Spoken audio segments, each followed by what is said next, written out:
Hi friends, இந்த வீடியோவில் நம்ம ஒரு தமிழ் ஸ்டோரியை அப்படியே இங்கிலீஷில் ட்ரான்ஸ்லேட் பண்ணி ப்ராக்டிஸ் பண்ண போகிறோம். ஸோ நம்ம ஸ்டெப்பாக தான் நம்ம இங்கிலீஷ் லாங்குவேஜை கற்றுக்க முடியும் இல்லையா? ஸோ அதில் ஒரு முக்கியமான ஸ்டெப் இது மாதிரி ட்ரான்ஸ்லேட் பண்ணுறது. ஸோ இது ரொம்பவே யூஸ்ஃபுல்லாக இருக்கும். வீடியோ ஸ்கிப் பண்ணாமல் ஃபுல்லாக பாருங்கள். ஸோ நான் ஒரு சென்டென்ஸாக சொல்லும்போது அதை எப்படி இங்கிலீஷில் ட்ரான்ஸ்லேட் பண்ணலாம் அப்படிங்கிறத என் கூட சேர்ந்து நீங்களும் ட்ரை பண்ணிக்கிட்டே வாங்க, ஓகேவா? ஸோ இப்போ வீடியோக்குள்ளே போகலாம். வீடியோ பார்த்து முடிச்சுட்டு உங்களுக்கு பிடிச்சிருந்தா ஒரு லைக் பண்ணிவிட்டு நம்ம சேனலை சப்ஸ்கிரைப் பண்ணிக்கோங்க. ஸோ இப்போ வீடியோக்குள்ளே போகலாம். First one. ஒரு நாள் ஒரு நரி ஒரு கொக்கை விருந்திற்கு அழைத்தது. ஸோ ஒரு நாள் என்ன பண்ணுது, ஒரு நரி ஒரு கொக்கை மத்தியான சாப்பாட்டு விருந்துக்கு அழைக்குது. ஸோ அதை இங்கிலீஷ் எப்படி சொல்லலாம்? One day a fox invited a grain for lunch. One day a fox invited, ஒரு நாள் ஃபாக்ஸ் அழைக்குது யாரை? அ க்ரெயின், ஒரு கொக்கை, ஃபார் லஞ்ச் அப்படின்னா மத்திய சாப்பாட்டுக்கு அவங்க வீட்டுக்கு அழைக்குது, ஓகேவா? So next one. அந்த கொக்கு நரியின் அழைப்பை சந்தோஷமாக ஏற்று அதனுடைய வீட்டிற்கு சென்றது. ஸோ இப்போ அந்த கொக்கு என்ன பண்ணுது, அதோட அழைப்பை சந்தோஷமாக ஏற்றுக்கிட்டு அது வீட்டுக்கு போகுது. ஸோ அதை எப்படி சொல்லலாம்? த crane happily accepted his invitation and went to his home. The crane happily accepted அப்படின்னா சந்தோஷமாக ஏற்றுக்கிடுச்சு. இன்விடேஷன் அப்படின்னா அதோட அழைப்பு, ஓகேவா? And went to his home அப்படின்னா அதோட வீட்டுக்கு போகுது. So next one. அந்த கொக்கு மிகவும் பசியாக இருந்தது. ஸோ அந்த கொக்கு எப்படி இருக்குது, ரொம்ப பசியாக இருக்குது. ஸோ அதை இங்கிலீஷ் எப்படி சொல்லலாம்? த crane was very hungry. The crane was very hungry. So very hungry அப்படின்னா ரொம்ப பசியாக இருந்துச்சு, ஓகேவா? So next one. நரி சுவையான சூப் செய்து கொண்டிருந்தது. ஸோ அது என்ன பண்ணுது, நல்லா டெலிஷியஸாக நல்ல டேஸ்ட்டாக ஒரு சூப் பண்ணிகிட்ருக்கு. ஸோ அதோட இந்த வாசமே அந்த கொக்குக்கு வருது. ஸோ அதை வச்சு சூப்பராக இருக்க போகுது அப்படின்னு நினைக்கிது. ஸோ அதை இங்கிலீஷ் எப்படி சொல்லலாம்? The fox was making some delicious soup. The fox was making some delicious soup. Making அப்படின்னா பண்ணிகிட்டு இருந்துச்சு. was making அப்படின்னா பண்ணிகிட்ருக்கு. என்னது? delicious soup. நல்லா வாசமாக சுவையாக இருக்கிற ஒரு சூப் பண்ணிகிட்ருக்கு, ஓகேவா? கொக்கு அந்த சூப்பை சுவைப்பதற்கு மிகவும் ஆர்வமாக இருந்தது. ஸோ அந்த சூப்பை குடிக்கிறதுக்கு அந்த கொக்கு என்ன பண்ணுது, ஆர்வமாக இருக்குது. ஸோ அதை இங்கிலீஷ் எப்படி சொல்லலாம்? The crane was very eager to taste the soup. The crane was very eager to taste the soup. Very eager அப்படின்னா ரொம்ப ஆர்வமாக இருக்குது. எதுக்கு? டு டேஸ்ட் த சூப், அந்த சூப்பை டேஸ்ட் பண்ணுறதுக்கு, ஓகேவா? So next one. நரி அந்த சூப்பை 2 விசாலமான தட்டுகளில் பரிமாறியது. ஸோ இப்போ என்ன பண்ணுது, அந்த நரி என்ன பண்ணுது, தந்திரக்கார நரி பிளான் பண்ணி 2 தட்டில் அந்த சூப்பை எடுத்துகிட்டு வருது. ஸோ அந்த தட்டு எப்படி இருக்கும், ஆழம் இல்லாமல் இருக்கும். நம்ம கையில் எடுத்து சாப்பிட்லாம், இல்லை நாக்கால் நக்கி சாப்பிட்லாம், அப்படி தானே சாப்பிட முடியும். ஸோ அப்படி எடுத்துகிட்டு வந்து அந்த 2 சூப்பையும் வைக்கிது. ஸோ அதை எப்படி சொல்லலாம்? The fox served the soup in 2 shallow plates. The fox served the soup in 2 shallow plates. Served அப்படின்னா பரிமாறுது. எதில்? 2 shallow plates அப்படின்னா ஆழமில்லாத விசாலமான தட்டில், 2 தட்டில் பரிமாறுது அந்த சூப்பை, ஓகேவா? So next one. கொக்கு நீண்ட அலகு வைத்திருப்பதால் அதனால் அந்த சூப்பை குடிக்க முடியவில்லை.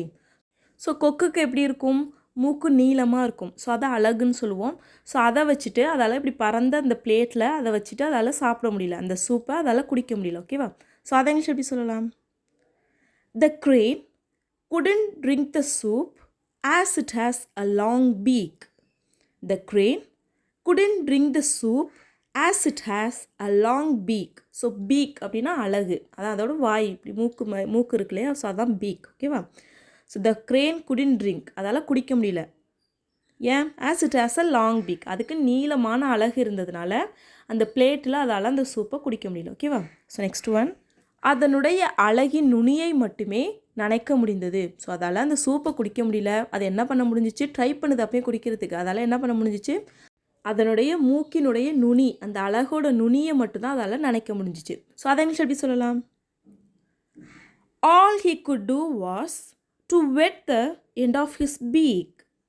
All he could do was to wet the end of his beak. All he could do அப்படின்னா அதால் என்ன பண்ண முடிஞ்சிச்சு அப்படின்னா, to wet the end of his beak அப்படின்னா அதோட அந்த அழகின் நுனியை மட்டும் தான் நனைக்க முடிஞ்சது. வெட் அப்படின்னா நனைக்கிறது, ஓகேவா? ஸோ அதை மட்டும் தான் நனைக்க முடிஞ்சிச்சு. So next one. கொக்கு மிகுந்த ஏமாற்றமடைந்து பசியுடன் வீட்டிற்கு சென்றது. ஸோ இப்போ என்ன பண்ணுது, அந்த கொக்குக்கு ரொம்ப ஏமாற்றம் அடைந்து பசியோடையே வீட்டுக்கு போகுது, ஓகேவா? ஸோ அதை எப்படி சொல்லலாம்? The crane was very disappointed and went home hungry.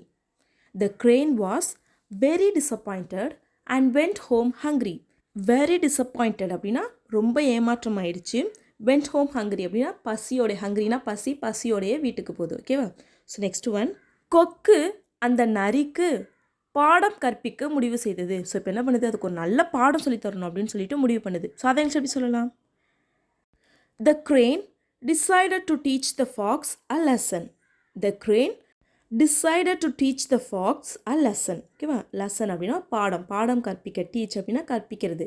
ஒரு பாடம் கற்றுத்தரேன் அப்படின்னு சொல்லுவோம் இல்லையா? ஸோ அது மாதிரி அதுக்கு ஒரு பாடம் கற்றுத்தரேன் அப்படின்னு சொல்லிட்டு முடிவு பண்ணுது. ஸோ நெக்ஸ்ட் ஒன், சாப்பாட்டிற்கு பிறகு கொக்கு நரியிடம் சொன்னது. ஸோ சாப்பிட்லாம் முடிஞ்சிட்டு ஸோ அந்த கொக்கு என்ன பண்ணுது, நரிக்கிட்ட சொல்லுது. ஸோ அதை எப்படி சொல்லலாம்? After the meal the crane told the fox. After the meal, சாப்பிட்டதுக்கு அப்புறம் the crane told the fox.